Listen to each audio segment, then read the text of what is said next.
हैं कि पतझड़ आवत देखकर बन रोवे मन माही, ऊंची टहनी पात थे इब पीले हो जाए। कहते हैं पात झड़नता ये कहे सुन भई तरवर राय, अब के बिछुड़े नहीं मिले ना जाने कहां गिराएंगे जाए।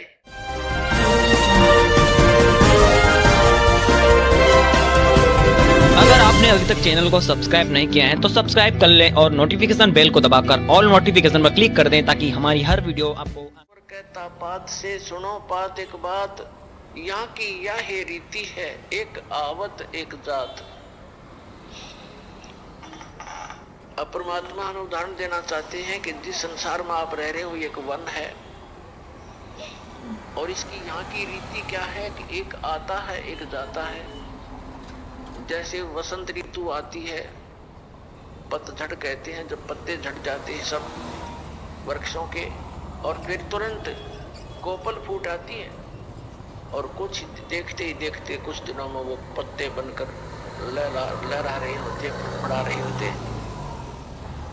एक वर्ष वो फड़फड़ा लेते हैं, फिर पीले होकर गिर जाते हैं, तुरंत नई कोपल फूट आती है और वो भी ऐसे ही गिर जाते हैं।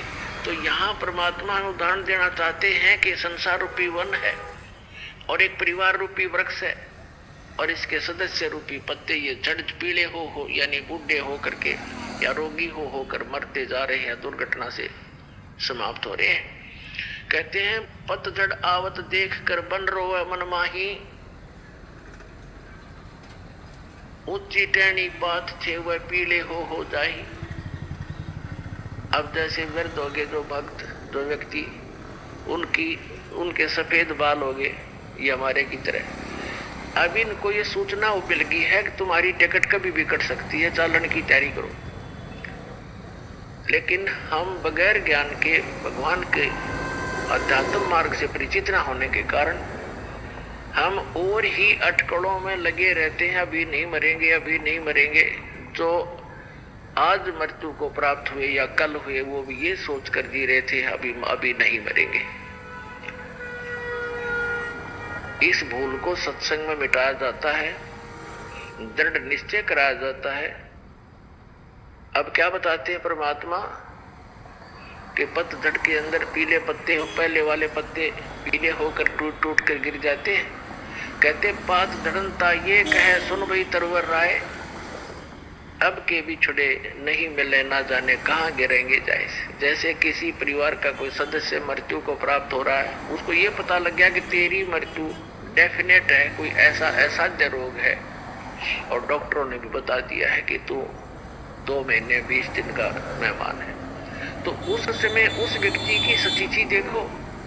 अब उस समय क्या करते हैं, कुल के लोग इधर उधर से इकट्ठे होते हैं, मेहमान आना शुरू हो जाते हैं कि मेडिकल के अंदर है, कुछ दिनों का मेहमान है। तो उसको सांत्वना देते हैं कि भाई यहाँ तो सभी ने मरना है, पीछे देख ले कोई दादा रहा ना परदादा रहा, एक दिन सबने जाना है, क्यों माड़ा मन करता है, खुश होकर जान दे दे। तो उसने संतुष्टि करनी पड़ती है कि सभी मरेंगे, इससे उसको सांत्वना मिल जाती है, मरने की सुविधा मिल जाती है। लेकिन वो दुख जो का तो उसके पहाड़ जितना उसके कम सिर पे रखा हुआ और अगले जन्म में उसको भोगना पड़ता है। तो ये परमात्मा याद दिलाते हैं कि पात झड़नता यूं कहे सुन भई तरवर राय, अब के बिछुड़े नहीं मिले ना जाने कहां गिरेंगे जाए। तो वो परिवार का सदस्य अवश्य महसूस करता कितनी सांत्वना देते रहो, हे भगवान अब ना पता कहाँ जाऊंगा, कहाँ जन्म होगा। तो परमात्मा उसके लिए आगाह करते हैं कि तू पहले ही यदि मेरी शरण में आ जाता, तेरा आगे का ठिकाने का पता लग जाता और फिर मरने में चिंता नहीं होती।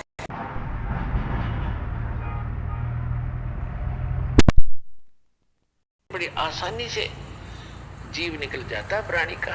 नहीं तो भक्तिहीन प्राणी भुगत का मरता है, टट्टी पेशाब निकल जाती है, बुरा हाल होता है, यम के दूध दिखने लग जाते हैं, कई दिन पहले भयभीत होना शुरू हो जाता है। तो यहाँ बताते हैं परमात्मा के जीवित जग में जूती पड़े फिर जम तोड़े छाती, या यहीं पर दुर्गति शुरू हो जाएगी आपकी और फिर आगे यम के दूत वहां पिटाई करेंगे। उसके लिए भगवान बताते हैं कि फिर कुल के लोग ऐसे सांत्वना देते हैं जैसे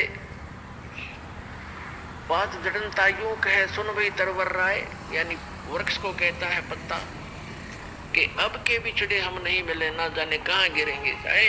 और तरवर कहता पात से, पेड़ कहता उस पत्ते से मान लो कि